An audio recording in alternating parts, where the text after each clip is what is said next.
నా యొద్ద నీవు భద్రముగా నుందువు. ఆమేన్. ప్రియ సహోదరి సహోదరుడా, లోకంలో ఎక్కడ నీకు భద్రత కానరాని స్థితిలో ఉన్నావేమో, అభద్రతా భావంగా ఉన్నావేమో, ఎటు వెళ్ళినా ఇరికించబడుతూ బాధించబడుతూ శ్రమ పెట్టబడుతున్నావేమో, పర్వాలేదు. కానీ దేవుని చేతిలో మనము దాచబడిన ఎడల, దేవుని యొద్ద మనము ఆయనను ఆశ్రయించిన ఎడల భద్రత కలుగుతుంది, సురక్షితం దొరుకుతుంది. కనుక దేవునిని ఆశ్రయిద్దాం. అందుకే ఆయన అంటున్నాడు, సురక్షితమైన రెక్కల నీడలో అని. ఆయన సిలువలో చాపిన ఆ రెక్కలలో మనకు క్షేమము, మనకు సురక్షితము దొరుకుతుంది.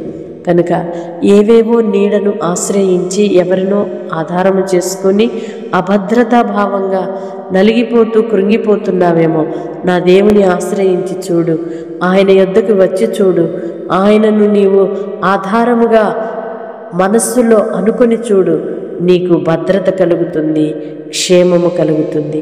అట్టి కృపలో నీవు నిలిచియుందువుగాక. ఆమెన్. పరిశుద్ధుడైన దేవా, ప్రేమ కలిగిన తండ్రి, మీ స్తోత్రమయ్యా.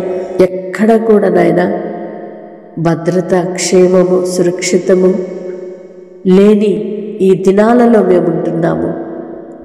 మీ రెక్కల నీడలోనే మాకు క్షేమము కలుగుతుంది అని, మీ చేతి నీడలో మేము దాచబడతాము అని, మిమ్ములను ఆశ్రయించినప్పుడు మేము కాపాడబడతాము అని, భద్రపరచబడతాము అని నిరీక్షణతో విశ్వాసముతో ప్రార్థిస్తున్నామయ్యా. మీ కృప దయచేసి మీ చేతి నీడలో బిడ్డలను కాచి, అయ్యా ఇదిగో కలుగుతున్న ఈ విపత్తులన్నిటిలో నుండి నీ పిల్లలకు భద్రత కలుగు చేయమని, వారు ఏ పరిస్థితిలో ఉండి ప్రార్థిస్తున్నారో, ఏ పరిస్థితిలో ఉండి మిమ్మల్ని ఆశ్రయిస్తున్నారో నెమ్మదిని కలుగు చేయండి, క్షేమాన్ని కలుగు చేయండి.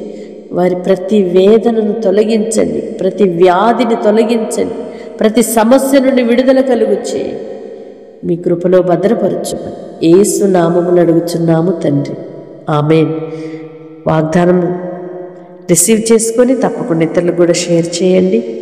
దేవుని చేతి నీడలో దాచబడటానికి మనసు కలిగి ఉంటే ఆయన నిన్ను భద్రపరుస్తారు. లోకంలో ఎక్కడ నీకు కాపుదల లేదని, క్షేమము లేదని అధైర్యంతో ఉన్నావేమో, నా దేవుని ఆశ్రయించు, ఆయనే నిన్ను కాపాడి ఆ దినము వరకు భద్రపరచునుగాక. ఆమేన్.